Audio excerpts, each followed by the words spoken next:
you said there was like some communication about a spreadsheet, and I think you're talking about the rubrics and the composite score. Is Correct, that what you're yeah. talking about? Yeah, we were told that there was not a list. Yeah, there's no list, but. It's an Excel sheet. So, yeah, it's an Excel sheet, which is so it's an Excel sheet of all the metrics, Correct, and then there's a composite score, and there's a lot of attention right. being placed on that composite score. Mm-hmm. And what I've tried to help people understand is that composite score shouldn't be something that people go, oh my gosh, I'm worried about my program, or I'm safe, right? I've got a good score, I've got a bad score.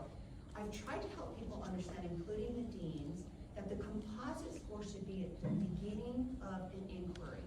If you got a composite score of fill in the blank, what kind of questions are you going to ask of yourself, your department and your program? Why did this composite score, why do we have the score?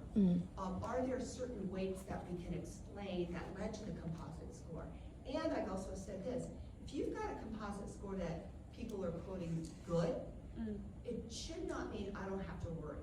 There are programs that might look good in terms of the composite score, but have other issues that are revealed through kind of other, like just looking at declining enrollment, or changes in what accrediting bodies will need, that you're gonna need a master's rather than a bachelor's. Like that context should happen. So I think what you're getting to is this composite score.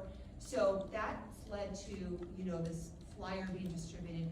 Here's the whatever number of programs, I don't know how many, that are threatened. I think that's fear mongering. They're not threatened. We are reviewing them, and we're trying to provide these processes so that there's more context. So there's this phase one, right, that every college and school is looking at. Looking at the composite score, but looking at other data points too, including the dashboard data and other data, context statements. And then the colleges will determine of those, which do we want to take to phase two for further review, right? Which again, more conversations, particularly about the things that are hard to measure, right?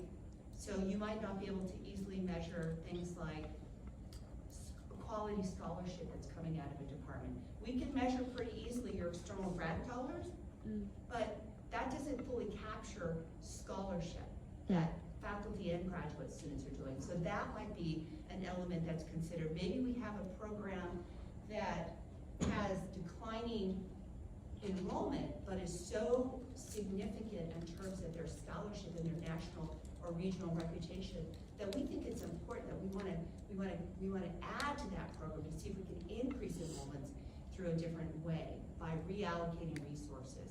So I know people are getting stuck on that composite score, but that is not the list. I think the worry is, and I know you called it fear mongering, is that, and I know you mentioned lack of transparency, is that's what we're saying, but it's because we're being told it's not a list, it's not a list. Right, it might not be a list, it's an Excel column. Yeah. Right, so you're twisting the words just a little bit, right? So it's not a list, but if I printed that Excel sheet out, it would be printed out in a list.